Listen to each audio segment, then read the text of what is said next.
एक तरफ उत्तर प्रदेश की योगी सरकार लगातार भूमाफियाओं पर नियंत्रण करने के लिए और उनको सजा दिलवाने के लिए कोशिश कर रही है, वहीं लगातार उनके अधिकारी व कर्मचारी इस बात को चुनौती देते दिखाई दे रहे हैं।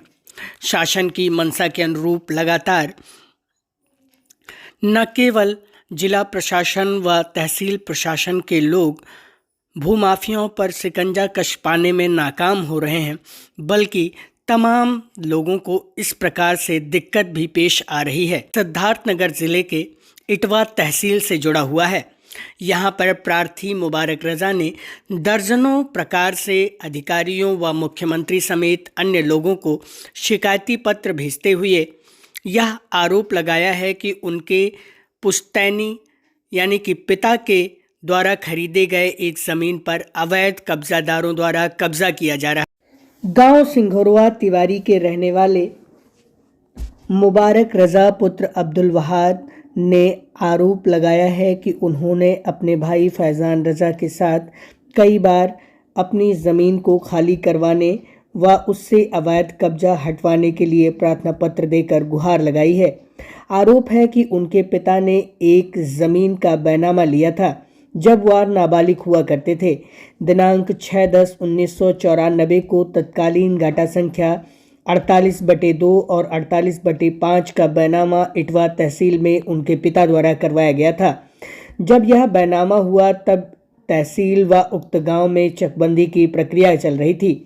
उसके बाद जब चकबंदी की प्रक्रिया पूरी हुई तो उक्त गाटा संख्या 204 व 203 का के रूप में नया बना। प्रार्थियों का आरोप है कि उक्त गाटा संख्या 204 व 203 का में सह खातेदार के रूप में उन्हें पुनः कागजातों में दर्ज किया गया और उसके बाद से ही वह उक्त गाटा संख्या पर काबिज हैं। उस पर अपना निर्माण जब उन्होंने शुरू करना चाहा तो शेर मोहम्मद व रमज़ान अली पुत्र मोहम्मद फ़रहीम के द्वारा अवरोध उत्पन्न किया गया। तब प्रार्थी ने एक बंटवारावाद न्यायालय उप जिला अधिकारी इटवा के यहाँ प्रेषित किया, जिसके बाद से वह विचाराधीन है। इसके साथ ही न्यायालय उप जिला अधिकारी इटवा द्वारा इस जमीन पर यथास्थिति बनाने के लिए न केवल स्टे दिया गया, बल्कि इसी महीने में न्यायालय डिस्ट्रिक्ट सेक्शन जज सिद्धार्थनगर द्वारा भी इस मामले में यथास्थिति बनाने की बात अपने आदेश में कही गई है। इस मामले पर इटवा तहसील के अधिकारी व सिद्धार्थनगर जिले के अधिकारी लगातार शिथिलता बरतते हुए न केवल अवैध कब्जेदार शेर मोहम्मद को अनौपचारिक रूप से जमीन पर कब्जा दिलवाने का काम कर रहे हैं, बल्कि न्यायालय के आदेशों की अवहेलना भी करते दिखाई दे रहे हैं। इस मामले में तहसील स्तर के अधिकारियों से लेकर जिला स्तर तक के अधिकारियों की भूमिका संदिग्ध नजर आती है। आप भी सुने पीड़ित ने हमारी रिपोर्ट में क्या कहा है। एक तरफ उत्तर प्रदेश की योगी आदित्यनाथ सरकार इस बात का दावा करती है कि उसने पूरे प्रदेश में एंटी भूमाफिया कानून लागू करके जो है भूमाफियाओं पर सख्त सजा दिलवाने के काम किया है, लेकिन मैं दूसरी तरफ अगर सिद्धार्थनगर जिले के इटवा तहसील की बात करूं तो तहसील मुख्यालय से कुछ ही दूरी पर ये जो मेरे पीछे आप जमीन देख रहे हैं वहां पर कब्जा चल रहा है। अवैध रूप से एक कब्जेदार यहाँ पर कब्जा कर रहा है। प्रार्थी लगातार जिले के अधिकारियों के पास और अन्य लोगों के पास दौड़ रहा है, मदद की गुहार लगा रहा है। दो जगहों से उसके पास स्टे ऑर्डर है, फिर भी जो है उसकी कोई सुनवाई नहीं हो रही है। प्रार्थी मेरे साथ मुबारक साथ में हैं, उनसे बात करूंगा और ये जानने की कोशिश करूंगा कि जो है क्या मामला है और क्यों उन्हें न्याय नहीं मिल रहा है, जबकि वो मुख्यमंत्री से लेकर और जो अन्य अधिकारी हैं, जो बड़े अधिकारी हैं, सबका दरवाजा खटखटा चुके हैं, फिर भी इनके जमीन पर जो अवैध निर्माण है वो समय समय पर चलता रहता है और ये अपनी ही जमीन पर खुद पिछले कई सालों से काबिज नहीं हो पा रहे हैं। क्या मसला है मुबारक, बताइए पूरी बात। सर वो हमारी जमीन है और हमारे अब्बा ने लिए सन 94 में जब हम नाबालिग थे, तो उस पे घास फूस का छपरा रखा हुआ था, उसके नीचे एक धोबी था, कपड़ा प्रेस करता था। तो हमारा दस्तावेज खारिज दाखिल होने में 6-7 साल टाइम लग गया। जब खारिज दाखिल हुआ हमारा दस्तावेज तो हमारे पिताजी उस जमीन पे गए तो वो धोबी मतलब हमारे अब्बा को कब्जा नहीं दे रहा था। और अब जब हम जानने मतलब उसके बाद हमारे अब्बा का मतलब दिमाग काम करना बंद कर दिया। उसके पीछे दौड़ने वाला कोई नहीं था। आपके अब्बा हैं भी? हाँ है, लेकिन उनका दिमाग नहीं काम करता है। और जब अब हमारी उम्र हुई, हम जानने लायक हुए, तो अपनी जमीन ढूंढ रहे हैं और हमारी जमीन पे हमें कब्जा नहीं मिल रहा है। दबंगई से हमारी जमीन पे निर्माण कराया जा रहा है। ये कौन लोग हैं जो आपकी जमीन पर जो है इतने आदेशों के बाद भी जो है कब्जा कर रहे हैं?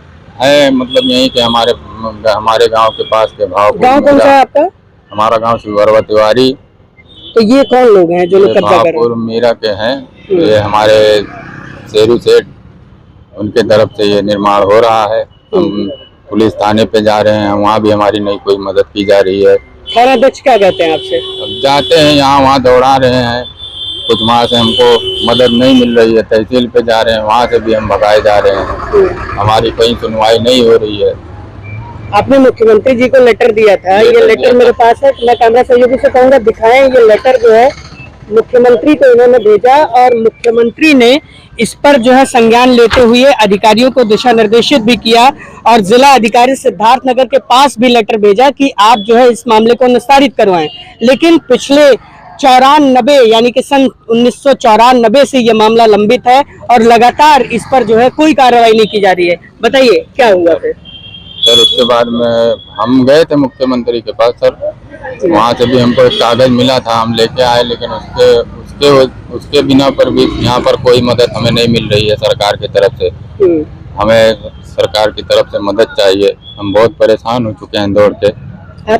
आपके साथ में तो स्टे ऑर्डर्स वगैरह भी हैं, कहाँ से स्टे लिया है? हमारा यहाँ इटवा से भी स्टे है, जिला से भी स्टे है, फिर भी उस पे मतलब हमें कुछ वो नहीं मिल रहा है। वहाँ निर्माण होते रहता है कभी कभी। मैं आपको बताना चाहूंगा कि एसडीएम इटवा ने इसमें स्टे किया कि जमीन को पर जो है जो यथास्थिति है उसे बनाए रखा जाए और किसी तरह की कोई कार्रवाई ना की जाए। जबकि इसी महीने में जो है सिविल जज ने जो सिद्धार्थनगर के हैं उन्होंने जो है स्टे करने का काम किया है कि यथास्थिति बनी रहे और किसी तरह की कोई दिक्कत ना होने पाए। फिर भी जो है इस तरह से अवैध निर्माण चल रहा है। जी बताइए।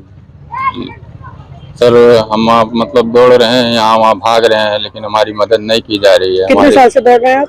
अरे हम 10-15 साल से दौड़ रहे हैं, जब से थोड़ा हम होश संभाले जब से दौड़ रहे हैं इसके पीछे। इसके अलावा आपके पास क्या कितनी जमीन होगी? इसके अलावा है हमारे पास गांव में थोड़ी बहुत है, 2-3 बीघा जमीन, खेती बाती करते हैं उसमें। तो यहाँ पे आप क्या बनाना चाह रहे हैं? मकान वगैरह बनाना चाह रहे हैं? अब हमें मिलेगा तो हम अपना निर्माण कराएंगे। हाँ।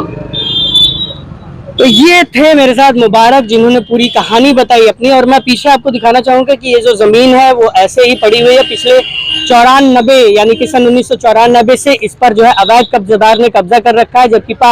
जबकि बताया जाता है कि उसके पास कोई ऐसा वैलिड पेपर नहीं है जिसके जरिए वो इस बात की तस्दीक कर दे कि उसका ही ये जमीन है या वो इस जमीन में किसी भी तरह से कहीं पर भी खातेदार है। तो ऐसे में देखने वाली बात होगी कि जो एसडीएम है, जो अन्य अधिकारी हैं, वो मुबारक जैसे गरीब लोगों के पक्ष में कार्रवाई ना करते हुए क्यों एक बड़े आदमी के पक्ष में कार्रवाई कर रहे हैं। इनका जो विपक्षी है बताया जाता है कि वो दबंग किस्म का आदमी है और वो लगातार पैसे के दम पर जो है चीजों को, कार्रवाई को रोकने का काम कर रहा है। जबकि अधिकारी भी ये चाहते हैं कि कहीं ना कहीं उसे इन्हें मदद की जाए। अगर अधिकारी ये वास्तव में चाहते हैं कि इन्हें मदद की जाए तो इनके पास स्टे ऑर्डर्स हैं और स्टे ऑर्डर्स पर कार्रवाई करते हुए इस तरह से जो अवैध निर्माण का काम चल रहा है उसे हटवाया जाना चाहिए। सिद्धार्थनगर से मैं योगेंद्र त्रिपाठी, रिकॉर्डिंग डेमोक्रेसी के लिए।